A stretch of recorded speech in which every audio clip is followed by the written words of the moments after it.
Coming up this evening on NTD Business, Netflix stock tanking. It's after the company reported losing subscribers for the first time in 10 years. A massive California pension fund wants to kick Warren Buffett out of his chairman position at his own company. Why? President Biden offering bailouts to nuclear power plants struggling financially is part of his, quote, clean energy push. That and much more coming up on NTD Business. Great to have you with us. Paul Graney here live from New York City. Bad day for Netflix investors. Its shares are down 35% today, wiping $50 billion off the value of the company. As after the company's quarterly earnings showed it lost subscribers for the first time in over a decade, it says people who signed up during lockdowns are now dropping off. It's also blaming increased competition and password sharing. Are you responsible for Netflix stock tanking? The CEO has a warning for you. When we were growing fast, it wasn't the high priority to work on. And now we're working super hard on it. And, remember, these are over 100 million households that already are choosing to view Netflix. They love the service. We just got to get paid. The 100 million he's talking about is the estimated number of households worldwide who are using a shared password. That's lost potential revenue for Netflix. But how are you going to break the news to your wife's friend's brother who's been sharing your account? Netflix is also considering a low-price version of its service that'll force you to watch ads. Might save you a few dollars, though. And CalPERS, America's largest state public pension fund, wants to kick Warren Buffett out of his chairman role at Berkshire Hathaway. Buffett founded Berkshire Hathaway. CalPERS says that he shouldn't be the chair of the board and the CEO at the same time. NTD's Faye Quarter. CalPERS, the country's largest state public pension fund, wants to remove Warren Buffett as the board chair of Berkshire Hathaway. Buffett is currently both chairman of the board and the CEO. I just think that's offensive. I think it's highly offensive. George C. is the chairman of Annandale Capital. C. says Warren Buffett built and owns Berkshire Hathaway, and he shouldn't be kicked out as chair of the board. That's why so many companies want to stay private these days. They don't want a public listing because they don't want to deal with all this nonsense that comes up from outside shareholders. CalPERS says the CEO and chairman role are greatly diminished when one person holds both. The chair holds the most power in the board of directors, which makes major decisions for the company. This includes oversight of the executives. Meanwhile, the CEO is the top executive and manages the company's operations. It's not good corporate governance to have these dual roles, because what happens is that one person has all this power. Anat Alonbeck is a professor at Case Western Reserve University School of Law. She says many believe one person shouldn't hold both positions. We're supposed to have checks and balances, right? The board is the one that's supposed to supervise management, and the most senior manager is the CEO. The board has opposed the idea, and it's unlikely to go through because Buffett himself has 32% of the voting power. No one here wants to really mention the obvious regarding Warren Buffett, and the sheer fact he's 91 years old. Don Kaufman is the co-founder of TheoTrade, an online financial education service. Kaufman says Buffett's age is a far more significant concern. I think that there has to be a definitive answer to that question of not only just succession, but carrying both the chairman position and the CEO position at his age, I think produces a considerable amount of risk to the underlying shareholders. Warren Buffett has run Berkshire Hathaway since 1965. He turns 92 in August. Faye Quarter, NTD News. And also some internal conflict happening over at food delivery giant Grubhub. Its parent company is trying to offload it just 1 year after buying it for $7 billion. NTD's Phil Zoe has more on that. The Grubhub delivery app may be getting sold again. Its parent company, Just Eat Takeaway, based out of Europe, bought Grubhub just a year ago to beef up its operations in the US. But now, under pressure from investors, the two may have to part ways. Grubhub has especially been challenged over the past couple of years. Trevor Boomstra is an authority in restaurant practice, helping businesses improve profits and performance in over 20 countries. He's a director at Alex Partners, the global consulting firm. People are more price sensitive to spend, and now with the rates of COVID going down, people are wanting to go back into dining in the restaurants. Grubhub used to dominate the food delivery space, but in recent years it's lost market share to fierce competitors. DoorDash and Uber Eats have been increasingly successful in gaining market share, and they've done that through expanding to different categories outside of traditional restaurants, in working with more chain restaurants and getting exclusivity agreements. Just Eat Takeaway reported a 5% loss in takeout orders for Q1 in North America. Shares of the company jumped around 7% on the news it might sell Grubhub before simmering back down halfway, trading for $5.73 a share. Phil Zhou, NTD News. The Biden administration is launching a program to keep struggling nuclear power plants from shutting down due to rising costs. The Energy Secretary said they're using every tool available to get the United States powered by, quote, clean energy by 2035. Nuclear generates more than half of the country's carbon-free electricity, but 12 reactors have closed since 2013 in the face of competition from other energy sources. To qualify for the new program, the plants have to show that they're retiring for economic reasons and that emissions would increase if they did close. The first round of funding will prioritize reactors that have already announced they're going to close. The second round will focus on facilities that are at risk economically. The funding comes from last year's bipartisan infrastructure deal. So with us is former Texas State Representative Jason Isaac. He's now the Director of Life Powered at the Texas Public Policy Foundation. Jason, as always, thanks for coming on. It's great to be on. Thank you for having me. Jason, I heard that nuclear was the future. It's shocking that it would need billions of dollars from the government. Yeah, it absolutely is, and it was the future until people started demonizing it starting in the 70s, and now here we find ourselves, the government is having to step in and bail it out, essentially, because they've put so many policies in place that have really discriminated against the production of new nuclear technology here in this country. It's unfortunately our foreign competitors are beating in this area. What kind of policies? Well, the regulations that are around building new nuclear are just atrocious. It takes multiple years and billions of dollars to get a new nuclear project off the ground. That's why there's only one project currently under construction in the United States that's building nuclear energy, the safest form of energy on the face of the earth, the safest form of electric production that we know. And only one new nuclear plant is being built right now, and it's already delayed and experiencing cost overruns. And are these safety regulations, they're not justified?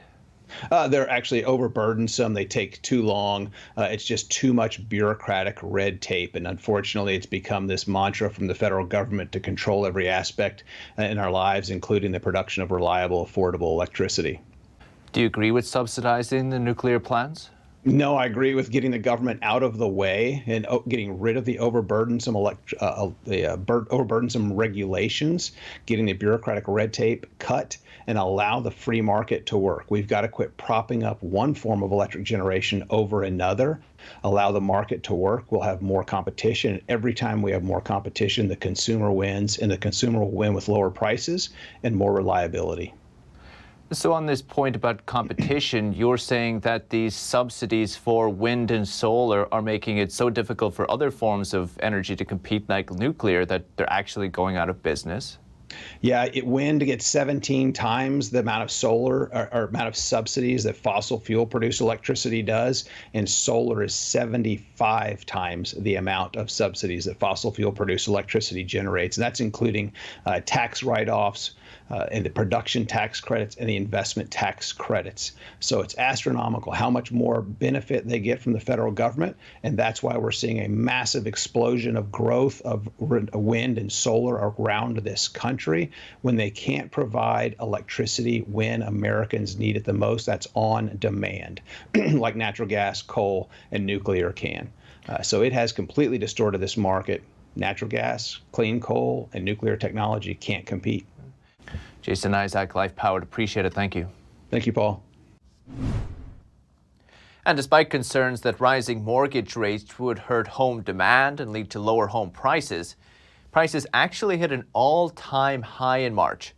Maybe buyers are scrambling to secure loans before the mortgage rates take another jump, or maybe the market is just super hot. The median existing home price was over $375,000 $1,000. That's up 15% from a year ago. According to the National Association of Realtors, here's one for you. This marks more than a decade of year-over-year increases, the longest running streak on record.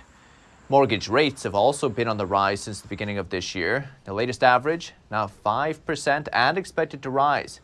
Make sure you get out and buy that home. And on Wall Street today, markets kind of mixed. The Nasdaq weighed down by Netflix, which we talked about earlier. By contrast, the Dow driven higher by positive earnings from Procter & Gamble and IBM. The Dow rose 250 points, 0.7%. S&P dropped 3 points, less than 0.1%. And the Nasdaq lost 167 points, 1.2%. Elon Musk will be happy to hear Tesla shares rose in after-hours trading. Just reported earnings after market. Its revenue up nearly 90% from the same period last year. But the Japanese yen is down 10% versus the dollar since the beginning of March. The Japanese central bank is intervening heavily in the country's bond market, much like the Federal Reserve was doing during the pandemic. It wants to keep bond yields low to spur consumers and businesses to borrow and buy more, hopefully stimulating the economy. This is inflationary, though, and appears to be seriously devaluing the country's currency. But kind of like the Federal Reserve, it has a choice to make. Keep devaluing the currency to spur the economy, or tighten and risk a slowdown or recession. So with us is Chris Vecchio. He's a senior strategist with IG Group's Daily FX. Chris, it's always great to see you. Thanks for coming on. Just how serious is this for Japan? Well, this is a difficult situation that the Bank of Japan finds itself in. It's committed to its QQE program with yield curve control. They want to keep their 10-year bond yield at or below 0.25%, and we're bumping up into that ceiling now. And it's a ceiling that they have to defend at all costs if they want to ultimately achieve their longer-term inflation target, which is part of the QQE program. That's 2% inflation over a sustainable period of time. And right now, with the way that U.S. Treasury yields are moving, without an overwrought commitment to buy unlimited bonds, chances are that that 0.25% ceiling breaks. So the BOJ is throwing unlimited firepower at the situation right now. So explain that. Why is it so crucial that they keep bond yields low? Well, if the cost of borrowing goes up, that could really dampen consumption, can dampen business investment, which in turn would have a negative impact on the BOJ's ability to sustain higher levels of inflation. Unlike the West right now, United States, Canada, UK, Europe, Japan has seen relatively low inflation. Yes, it's at the highest level since October 2018, but it's only at 1.2% year over year. So this is a problem that Japan has faced for the past 30 plus years, where they've been unable to see sustainable price growth, and in turn that's led to a weaker pace of economic growth overall. So are you saying that Japan can endure this type of devaluation in their currency? They can right now. We just saw dollar yen move above 129 for the first time since April 2002. And there is some talk that politicians in Japan really don't want to see the yen weaken any further from here. But the fact of the matter is they have to make a choice. Either they can sustain a weaker yen or they have to allow bond yields to rise. And from my perspective, the BOJ is committed to making sure that they can reach that 2% inflation. Therefore, bond yields can't rise, and thus the yen will remain weak. This chatter from the political class is going to remain intense over the next several weeks, so it shouldn't be surprised if we see additional two-way volatility in this yen market, particularly as dollar yen trades around the 130 figure. How about businesses there? What do you think they want? I think this is a situation right now where businesses are enjoying a weaker yen because it provides them somewhat of an edge in the export arena. Japanese produced goods, manufactured goods, are relatively more appealing than those coming out of South Korea or China at present time. But it's only a matter of time before China allows their currency to weaken a little bit further from here, which would in part help their ailing property sector. A weaker Chinese yuan would also boost their exports too. So Japan right now, it's not great for domestic consumers, but businesses that export a lot of goods abroad are finding this to be a favorable condition, at least in the very short run. You think the Bank of Japan are in control? You think they can tone it back when they need to? The Bank of Japan really hasn't been in control for 30 years. They've been effective in limited stretches over the past decade or so as they've implemented their various yield curve control policies. The yield curve control policy came into effect September 2016. But right now, the BOJ is pushing against fairly strong headwinds. You have all these other major central banks that are pushing up interest rates rapidly, inflation running rampant in many Western economies, is forcing these central banks' hands. And so the BOJ is pushing against a very strong tide. It has to have a very strong commitment to keeping bond yields capped and ultimately sacrificing the yen if it does not want to lose credibility, lose face, if you will, in this current environment. It's a difficult time to be a central banker, no matter where you are in the world. Chris Vecchio, IG Group's Daily FX. Appreciate it as always. Thank you. In a sign the world may be slowly moving away from the US dollar, Israel will add the Chinese yuan to its reserve holdings for the first time ever. 2% of its reserves will now be in yuan. The US dollar will make up 61%, down from 66.5%. 3 other currencies also making their debut. Bloomberg says it's Israel's biggest change to its allocation of reserves in over 10 years. Israel's currency mix did include the US dollar, the euro, and the British pound. Now, it'll also include the yuan, the Canadian and Australian dollars, as well as the Japanese yen. Israel's shift in the allocation of its holdings brings it closer in line with the rest of the world, but it's yet to invest in another of the main global reserve currencies, the Swiss franc. And a foreigner living under China's strict lockdowns says the country's pandemic prevention system is broken.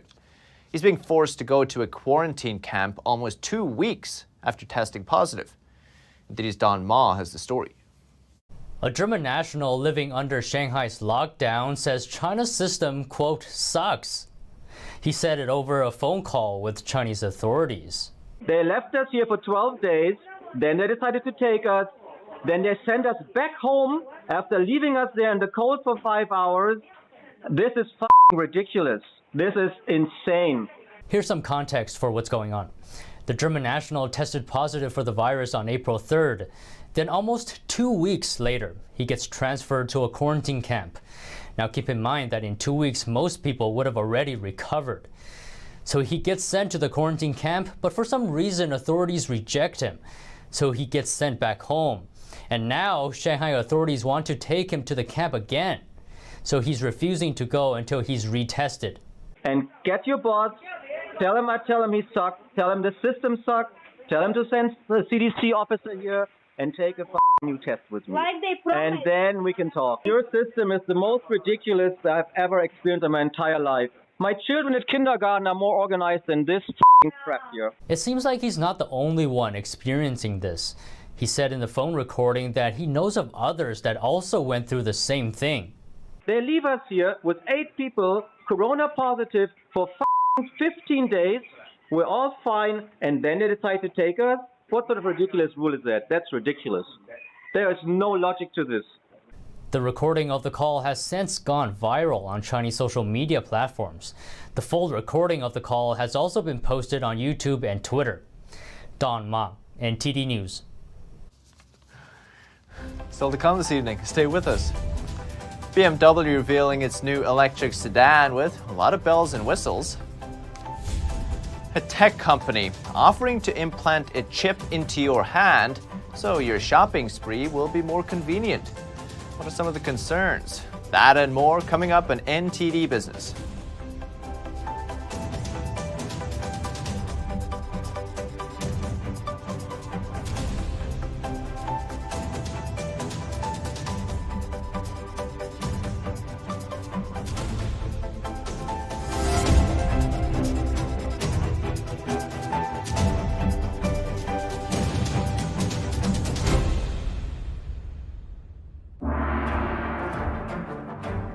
You are not just watching a performance. You are witnessing a culture reborn. Now, you'll see what the modern world has never seen. China, before communism. Live on stage, Shen Yun, coming to NJPAC, April 21st through the 24th. For tickets, visit shenyun.com or call 888-90-SHOWS. Secure, the true solution for your digital privacy and security. Secure is a private and secure messaging and email solution hosted in Switzerland, using military-grade encryption and Swiss privacy laws, giving you true privacy. Secure is 100% private and does not collect or sell any of your personal data. Secure's Helix technology connects you securely to our Swiss servers without the need of a VPN, guaranteeing privacy and security for all your communications. Secure Messenger doesn't require your phone number or any personal data that hackers target. Chat by Invites allows you to chat privately and securely with anyone outside of your secure network without the need for others to download Secure. Secure Send offers you a private and secure way to email anyone outside of Secure. You won't find this level of privacy or security on any other email or instant messaging application. Visit secure.com. Regain and protect your privacy today. Presenting the heritage of traditional Chinese martial arts, promoting martial ethics, and reviving the true tradition. The 2022 NTD International Traditional Chinese Martial Arts Competition preliminaries will be held in New York and Taiwan. On August 28th, the finals will be broadcast live online worldwide. Registration hotline 188-477-9228. For more information, please visit martialarts.ntdtv.com.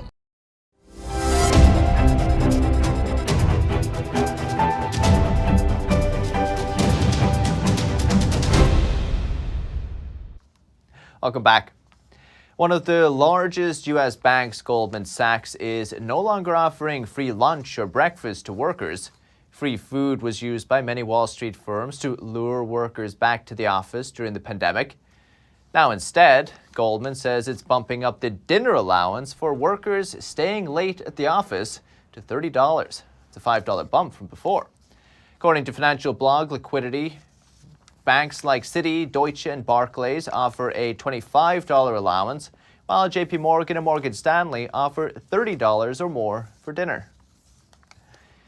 And BMW is expanding its line of electric vehicles. Today, the luxury auto company revealed its latest all-electric car, the i7. The battery-powered vehicle is the brand's take on its most expensive sedan. The i7 has a starting price over $119,000. BMW says the car can go at 300 miles on a full charge and has high-end features, like a high-resolution video screen that folds down from the roof so that those in the back seat can watch TV. If you do not want an electric vehicle, the same car can come with a gas engine. That version looks the same, but can cost a lot less, depending on the engine you choose. And is it a hassle to find your wallet and phone every time you want to pay? How about implanting a credit card chip in your hand? Convenient, but one cybersecurity expert says he is terrified. NTD's Evelyn Lee has more. Cyborgs are real, and many of them have microchips implanted, a controversial practice. Walletmore just made that tech more accessible. It created a payment microchip that can be implanted in your hand. Is it safe? Yeah, our implants are definitely 100% safe, both from a biosecurity perspective and also from a cybersecurity perspective. Walletmore says its implants are certified by the FDA and also passed restrictive tests from labs all over the world. Stephen Northam is the founder of Biotech. His company focuses on chips that help disabled people. But he says contactless payment could be a tipping point. The general public will start to jump on this type of tech as well, and that's a worry to some. I totally understand the marketability of it. I'm absolutely terrified of the security ramifications of it. Kareem Hijazi is a former contractor for the U.S. intelligence community and CEO of a cyber intelligence company. Opinions are very much divided. Despite what the press say about Bill Gates, COVID vaccines, this sort of wild speculation, microchip implants are by choice by individuals. You want to have a chip implanted, you can. If you don't have to have one implanted. It's that simple. What if the optionality goes away? Now, have you built this, and I don't know that there's a way to do that, to be perfectly honest, to make this secure enough that if it is indeed mandated by some group, and by the way, all it takes is a catastrophic event or some compelling reason to mandate something. Currently, Walletmore's chips are only sold in the EU and UK. In a survey last year, 51% out of 4,000 surveyed said they would consider an implant. But safety concerns were still an issue for some of them. I have to believe that the whole point of the chip is so that it can emit some kind of information out from the individual to something, whether it be a reader or some sort of capturing utility. He compares it to a hotel room key. If you get close enough, you will unlock it. But Walletmore CEO says that all your data will be stored on the cloud and the chip is only the key. He says you could always delete the chip from your profile, like deleting a card from your bank account. Currently, a Walletmore implant costs $300, but Paproda says he wants to bring it down to $50. Evelyn Lee, NTD News. Here's something else straight out of a sci-fi movie. A doctor visited the International Space Station via hologram. The telemedicine visit with NASA Dr. Joseph Schmidt happened in October. NASA calls it a holoportation, cleverly combining the words hologram and transportation. Dr. Schmidt spoke with an astronaut as part of a 3D telemedicine visit. He says it's a, quote, brand new way of human exploration. It's kind of cool. And a Kenyan entrepreneur has come up with a special formula to turn agricultural waste into organic fertilizer. Customers and scientists say it's more effective and kinder to the soil than inorganic alternatives. David Doyle has more. At a processing plant in central Kenya, Samuel Rigu's secret potion is being added to his organic fertilizer. He's coy about what goes into his Safi proprietary enhancement formula, but less shy about the results. What he's created is a way to turn agricultural waste into fertilizer that retails at less than half the price of its inorganic alternative. When we came to Mwea in 2013, I told you I found mountains of rice husks. And these mountains were actually burnt. So everywhere we would be having like smoke going to the environment. Today we are converting that and putting it into the soil. What's more, his customers and scientists say the fertilizer is more effective and kinder to the soil. Tomato farmer David Arungu says it has reduced acidity. From what I see, my crops are growing well, and during harvest, my fruits are even bigger than before. At a lab in the capital Nairobi, soil samples have been tested. Soil scientist Lee Ann Vinaviecki says Rigu's type of fertilizer, biochar, has many benefits on top of the addition of nutrients. We know that soil that has more organic matter has better soil aggregation and is less prone to erosion. The Ukraine crisis has renewed global interest in organic fertilizer as the cost of chemical inputs skyrockets. Rigu says demand has spiked, prompting him to double the size of his team. They work 18-hour days producing 35 to 45 tons of fertilizer per week. Double, he says, the output before the conflict started. Clever guys. That's the latest from the NTD Business team and myself, Paul Graney. Can still catch NTD Evening News with Stephanie Cox. That's at 6:30 p.m. Eastern. Follow me on Twitter too if you're there. For NTD Business, it's all for today. Thank you for watching. We'll see you tomorrow.